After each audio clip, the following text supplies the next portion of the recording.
We have an update tonight on a story we first told you about last month. That is when researchers from the University of Maine traveled to France to talk about the real-world impact of climate change on the world's oceans and how it affects our estuaries and marshlands.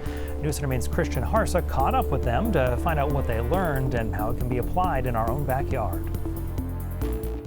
I would say that it's very unique. I mean, Maine has a really interesting, very complex coastline. Paired with the pull of the moon, Maine's jagged coast helps make tides more extreme.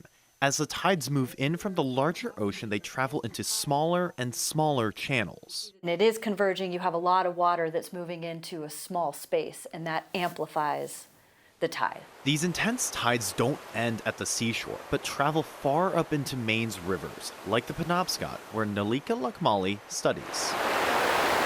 She and 9 others attended and presented their research at PEX, the Physics of Estuaries and Coastal Seas conference in Bordeaux, France. While showcasing her work, Lakmali says she got feedback from the world's top coastal researchers, including the developer of equations she uses in her work. So he stopped by my poster. So now I have a new setup of equations. She says these new equations will make for better modeling of ocean tides coming into the Penobscot. Conversely, her colleague Elias Pania studies how the water coming out of rivers interacts with seawater, especially in times of drought. If you have a decrease in the fresh water, you have a change in the circulation. Less freshwater feeding into bays means more stagnant water, which Dr. Lauren Ross says creates nutrient-rich environments. These environments are favorable for hazardous algae blooms, which threaten aquaculture food safety. And at PEX, Ross spoke with Chilean aquaculture academics. My conversations with them have been very like, you are where we were 40 years ago. These are the things that we would have done differently if we would have known. Ross says as researchers, their goal is to gain knowledge so others can apply it.